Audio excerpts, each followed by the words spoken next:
សួស្តីបងប្អូនទាំងអស់គ្នាថ្ងៃនេះមករីករាយទស្សនាវីដេអូកំប្លែងខ្លីៗទាំងអស់គ្នាសូមរីករាយទស្សនាទាំងអស់គ្នាឯងចាំមើលតែអញទៅដល់ម៉ាត់ទៅនឹងរ៉ាចាប់បោកទៅនឹងរយម៉ាត់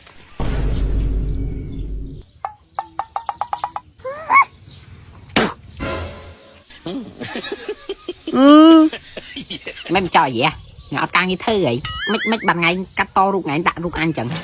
ថ្ងៃចាត់អញហើយយេយេញ៉ៅផ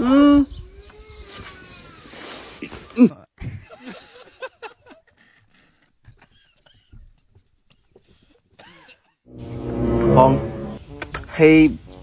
ផងសំខាញ់ភាសាហើយបងភាសាបៃខផងបងហើយបងអំខាញ់សំខាញ់ឲ្យចិត្តអូន slow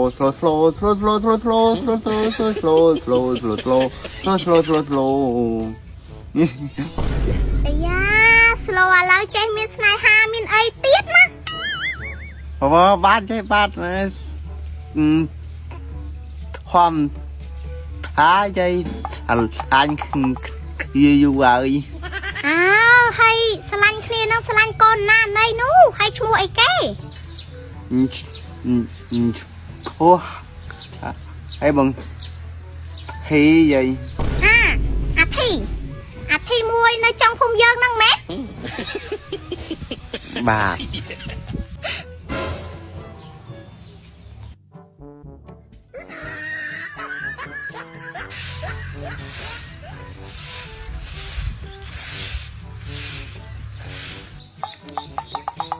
ធីមែនហ្នឹង